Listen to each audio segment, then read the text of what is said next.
এক ভাই এই বাটন মোবাইলটি আমার কাছে নিয়ে এসেছে, কারণ এই বাটন মোবাইলের যে সিমটি ব্যবহার করা হয়েছে এই সিমে অন্য কোনো মোবাইলের সিম থেকে কল দিলে সবসময় ব্যস্ত বলে। আমি নিজেও কিছুক্ষণ আগে ট্রাই করেছি, আমার সিম থেকে কল দিয়ে সেম সমস্যাটি কিন্তু দেখাচ্ছে। আমি এই সমস্যাটি সমাধান খুব সহজেই করব এবং ভিডিওতে আপনার সঙ্গে শেয়ার করব।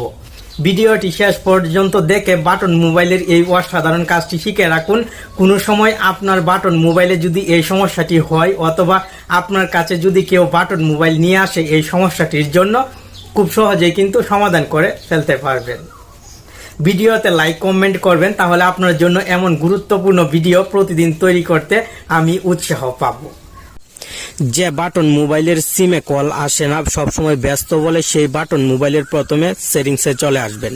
এই যে দেখেন সেটিংসের আইকন, এই সেটিংসের আইকনে ক্লিক করবেন, সঙ্গে সঙ্গে সেটিংসে চলে আসতে পারবেন।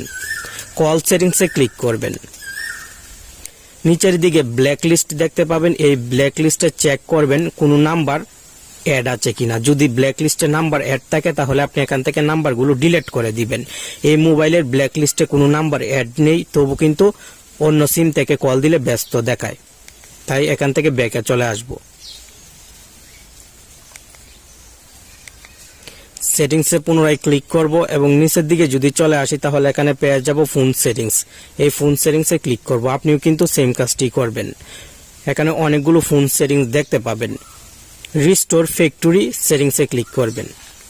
এই যে রিস্টোর ফ্যাক্টরি সেটিংস, সঙ্গে সঙ্গে এখানে একটি পাসওয়ার্ড দিতে হবে। আপনি পাসওয়ার্ডটি দিয়ে দিবেন আপনার মোবাইলের। এই পাসওয়ার্ডটি মোবাইলের সাথেই কিন্তু দেওয়া থাকে। আইটেলের পাসওয়ার্ড 1234। আপনি যদি স্যামসং অথবা অন্য কোনো ব্র্যান্ডের বাটন মোবাইল ব্যবহার করেন তাহলে পাসওয়ার্ড আলাদা আলাদা হবে।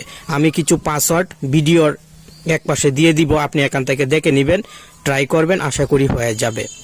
এখন এখান থেকে ওকেতে ক্লিক করবেন এবং পুনরায় ওকেতে ক্লিক করবেন। আমরা অ্যান্ড্রয়েড মোবাইল ফ্যাক্টরি রিসেট দেওয়ার পর যেমন নতুন হয়ে যায়, ঠিক বাটন মোবাইলটিও কিন্তু এভাবে রিস্টোর ফ্যাক্টরি সেটিংসে ক্লিক করে পাসওয়ার্ডটি দিয়ে ওকেতে ক্লিক করলে নতুন হয়ে যাবে। এখন আমার এই বাটন মোবাইলে কল দিলে কিন্তু কল আসবে। আপনার বাটন মোবাইলে যদি সঠিকভাবে এই সেটিংসগুলো প্রয়োগ করতে পারেন তাহলে আর কোনো সিম থেকে কল দিলে ব্যস্ত বলবে না। আশা করি ভিডিওটি ছোট্ট হলেও আপনি উপকৃত হলেন। এমন ভিডিও প্রতিদিন পেতে আপনার প্রিয় টেকন বাংলা চ্যানেলের সাথেই থাকবেন।